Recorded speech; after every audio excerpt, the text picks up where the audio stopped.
seja bem-vindo, seja bem-vinda para mais uma aula da nossa trilha do primeiro ano. Sou eu, professora Maria Priscila, estou aqui gravando nos estúdios Santa Mônica. Quando eu gravo de casa, cara, eu sinto muita falta de ficar dialogando aqui com a Isa. Não é a mesma coisa. Então a gente está aqui hoje para gravar a nossa trilha da primeira série Empreendedorismo Sustentável e a gente está indo para o tema número 6 da unidade número 2. Então, bora lá que a gente não vai perder muito tempo, a gente tem coisa para apresentar. Então, aqui é a nossa capinha. Vamos? Isso, estamos falando sobre a unidade número 2, que fala fazer o melhor do jeito certo. E aí, a gente está falando sobre o quê? Cultura organizacional. E o que será que isso quer dizer? Mas a gente sabe que para começar a nossa trilha, a gente não pode deixar de passar por esse ponto inicial, que é o prepare-se e o objetivo dessa aula. O que a gente deseja que você alcance até o final dessa aula. Então, na cultura organizacional, a gente deseja idealizar um propósito e objetivo necessário para o desenvolvimento de um projeto empreendedor. Então, aqui, que está no seu material didático, que eu vou até mostrar agora aqui para vocês. A gente está aqui, ó, bonitinho. Cultura organizacional. Já abri aqui. Vou mostrar para você exatamente onde está o prepare-se, para que você possa dominar todo o nosso procedimento e você sabe exatamente o que a gente esteja falando ou fazendo. Lembrando que na aula passada a gente estava falando sobre o tema número 5, que falava sobre a questão, né, do sonhar e da importância que era para assistir aqueles vídeos que a gente deixou disponível. Então, quando a gente fala sobre cultura organizacional, o que a gente espera que você faça para você começar essa aula?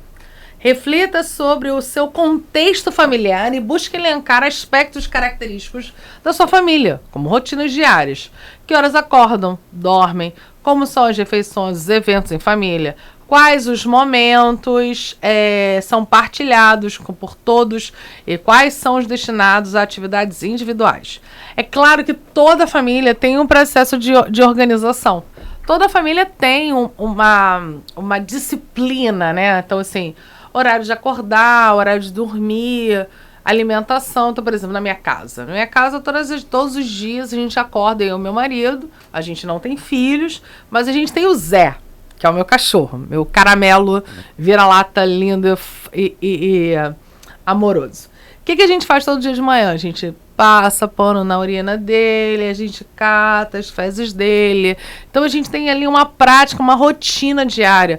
A gente joga o lixo fora 3 a 4 vezes por semana, a questão da limpeza do banheiro, o banho dele. Tudo isso é uma rotina familiar.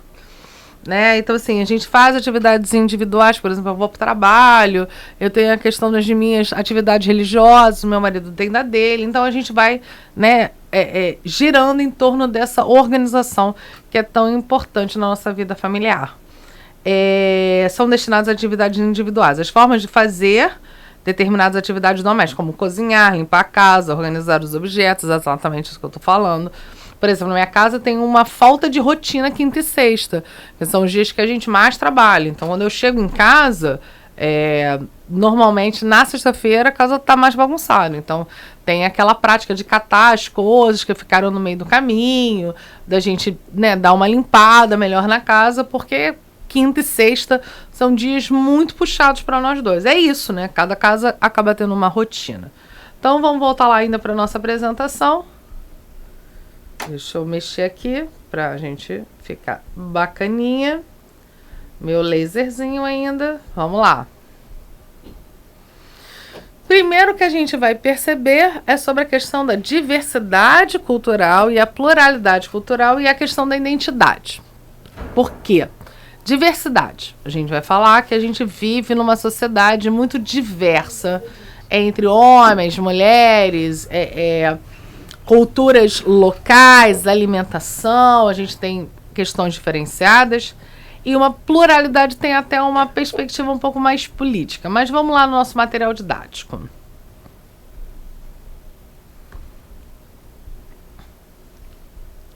Então aqui a gente, aqui tem um vídeo ali falando, né, ilustrando. Ingressar em uma jornada escolar, você conhece diversas normas e regras que precisam ser seguidas, como o uso de uniforme, cronogramas de aula, carga horária obrigatória, passa a ser compreendido como rituais, como intervalos, datas comemorativas e eventos. Além disso, aprende-se sobre o comportamento admissíveis e não admissíveis, o que você pode ou não pode fazer, né, no processo de uma cultura escolar. Alguns desses processos não necessariamente foram ditos ou escritos. Isso tem muito uma questão de uma prática cultural, né? Nem tudo é dito, mas existe uma construção. Por isso que a gente vai falar ali sobre cultura, né? Pense sobre quais comportamentos e rituais e elementos aproximam o diferencio da sua família, da família dos seus colegas. As famílias não são iguais e elas não se comportam da mesma forma. Provavelmente, você perceberá que há mais aspectos comuns do que você imagina. Ainda que também existam diferenças que possam ser pontuais, né? Isso reflete a cultura de cada grupo familiar. Da mesma forma que ao se deparar com determinadas imagens, danças, comidas, e a gente vai pensar na questão da identidade. Uma identidade, por exemplo, fluminense, né, no Rio de Janeiro, vai ser diferente, por exemplo, da paulistana. A gente tem comportamentos que são bem diferentes, né? Porque aí vai depender, vai ter uma variação do clima, da história, da geografia. Cada grupo, instituição ou projeto empreendedor possui uma cultura interna própria, ao qual norteia os caminhos para os seus propósitos. E aí, a partir disso, o que é interessante da gente pensar? Construindo uma cultura forte. Cultura não se forma da noite para o dia. Ela é fruto de processos, valores, crenças que possam ser passados de geração para geração. E, em muitos casos, surge de um planejamento criado para guiar determinado grupo, institucionalizando-se. A escola é um exemplo de um ambiente que segue uma cultura planejada. Esse planejamento é possível porque existem alguns elementos que, com a intencionalidade, podem ser moldados para orientar uma cultura institucional. Então, aqui a gente vai ter um grupo de elementos que possam ser interessantes para criar uma cultura organizacional, como crenças e valores, a questão dos costumes, as cerimônias, os ritos. São percebidos as crenças e valores, que a gente está aqui, ó, da convivência entre as pessoas e de um grupo e da identificação e partilha de perspectivas individuais. Costumes são a materialização dos valores e das crenças por meio de hábitos e comportamentos. Cerimônias, eventos formais e ou informais realizados pelo coletivo que constroem um marco memorial para o grupo. E os ritos são processos e atividades de desenvolvidos com frequência que visam potencializar o convívio diário, fortalecendo o aperfeiçoamento da cultura em um grupo. Então, na construção de uma cultura forte, diversas empresas e instituições costumam esforçar-se para modelar esses elementos e editar uma identidade ou um senso de direção, ou seja, apresentar uma identidade que seja daquela instituição em particular, em que apresente os seus significados. E para isso, a gente precisa pensar no propósito. E o meu propósito com isso? Como é que a gente relaciona as nossas questões individuais com as missões e os valores desse projeto que a gente está criando aqui e pensando em como criar? Trio, missão, visão e valores devem ser o ponto de partida para planejamento de novos projetos. Com base nele, é possível definir a razão do projeto, missão, o cenário que se deseja alcançar com ele, visão, e ideais e atitudes de comportamento de todos os envolvidos, os valores. Nos últimos anos, algumas empresas, principalmente as ligadas à inovação, deixaram de usar o trio de forma separada e passaram a resumir com o propósito do projeto em apenas uma frase. Então, olha aqui. Conhecer a baixa bancarização do país, fazendo opções mais acessíveis de desburocratização. Ou seja, pensar em facilitar a vida de determinadas pessoas, a questão do acesso a, por exemplo, a questão dos bancos e seus serviços. Forma de profissionais das mais alta qualificação difundir o conhecimento, preservação, divulgar. Compromisso público de garantir a segurança do paciente, a qualidade de vida. e organizar informações no mundo de forma mais acessíveis, entendendo que a questão da informação é um elemento super importante para a nossa vida em sociedade. E aí, não existe uma fórmula para definir um propósito. Ele pode surgir desde a inspiração por parte de alguém que você admira, ou mesmo por meio de uma construção de um projeto de vida.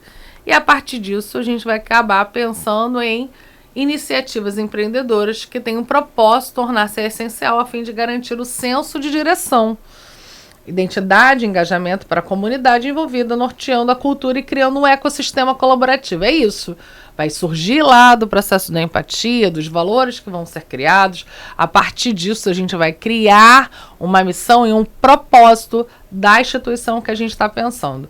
Por isso, vou deixar aqui para vocês o mundo profissional e não esqueçam de fazer a ação antes da ação.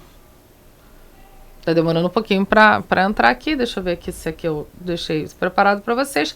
Antes da gente olhar a ação antes da ação, eu tô deixando 2 filmes que eu acho maravilhosos. Eu sou apaixonada por animações, né? Que é o Divertidamente, que vai falar sobre o processo das nossas emoções base, e Família do Futuro, que vai falar sobre um garotinho que o sonho dele é conhecer a família dele.